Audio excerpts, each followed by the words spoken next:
السلام عليكم ورحمة الله وبركاته. ازيكم عاملين ايه؟ في الفيديو ده ان شاء الله هنتكلم عن حاجة من اغرب الحاجات اللي موجودة في علم الرياضيات، وهي كولادز كونجكشر او حدسية كولادز. مبدئيا كده، يعني ايه كونجكشر او حدسية؟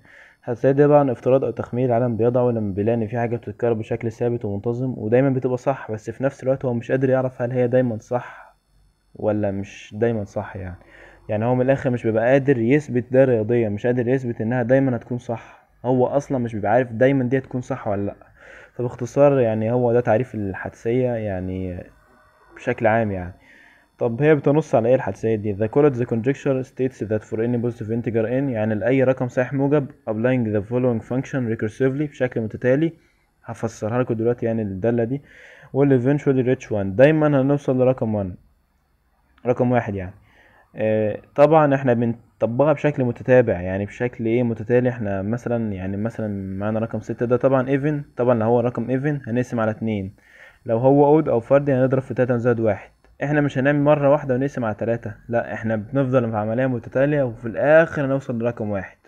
يعني المثال اللي تحت ده، 6 قسمها على 2 اداله 3، ضرب في 3 زائد 1 اداله 10، قسم على 2 بعديها ضرب في 3 زائد 1 بعديها قسم على 2، قسم لغاية ما وصل في الاخر لواحد.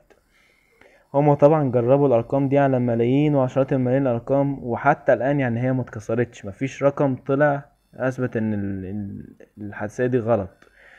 الغريب بقى في الحادثه دي ان اي طفل في ابتدائي ممكن يفهمها بسهوله شديده، بس العلماء سواء كان الامريكان او الاوروبيين او الروس او العرب محدش لغايه اللحظه اللي انا بصور فيها في الفيديو دي عارف يثبتها. طب احنا بقى هنطبق مع بعضنا شوية كده على شوية ارقام. طبعا هم طبقوا على عشرات الملايين ومليارات وكده، احنا نطبق مع نفسنا على ارقام صغيرة بس عشان نأكد يعني الفكرة.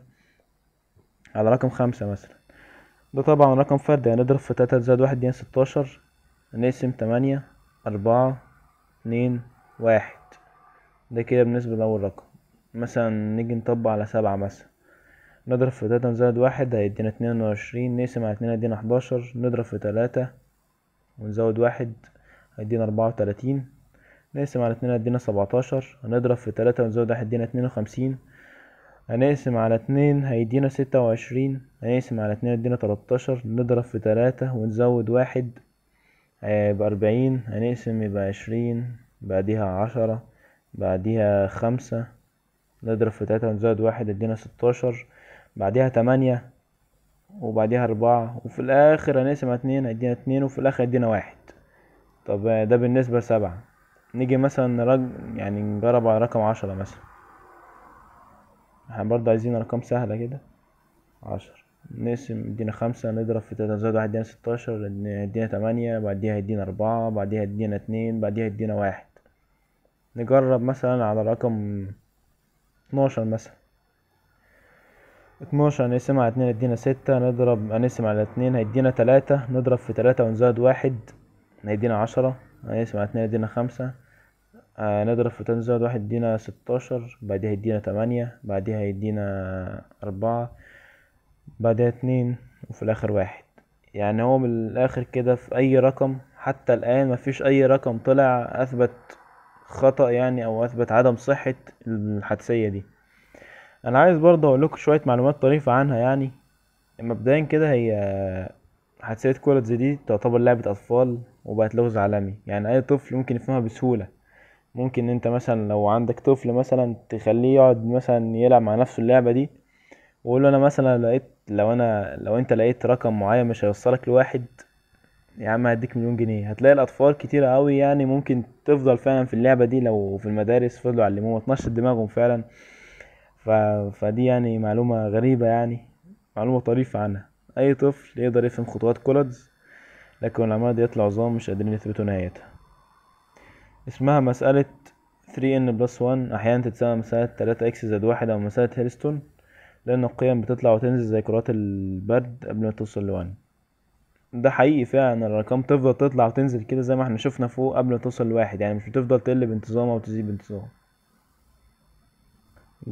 جربت على أعداد هائلة، اتجربت على أعداد لحد 2 أس 68 تقريبا، أكتر من 300 مليار مليار، واحنا هنا بنجرب في 1 و2 و6، وكلها فعلا وصلت لعدد واحد.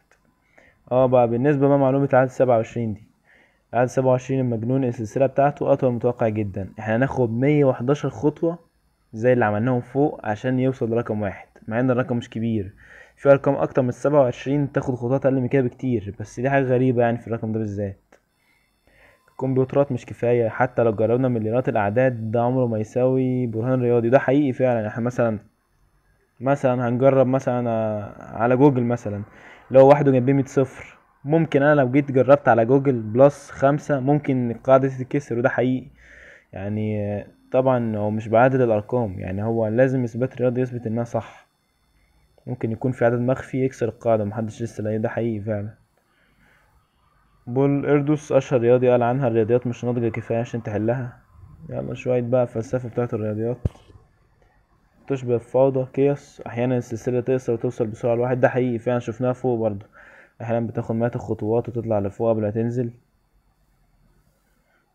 واخر معلومة، لسه مش محسوبة ضمن مسائل المليون دولار. معهد كلاي كان عامل 7 مسائل، في مسألة منهم يعني 7 مسائل دول، يعني هو 7 حدسيات تقريبا، يعني لسه مفيش اي عالم اثبتهم حتى الان. بس في مسألة منهم يعني في عالم روسي تقريبا اثبتها، مش فاكر اسمه بصراحة. وطبعا الجايزة على كل مسألة منهم مليون دولار. هو مرضيش ياخد المليون دولار للأسف، بس اللي هيحلها هيبقى أسطورة في الرياضيات. ودي أحسن من مليون دولار وأحسن من 100 مليون دولار. لو الفيديو ده عجبك ما تنساش تدعمه بلايك أو اشتراك أو شير. السلام عليكم ورحمة الله وبركاته.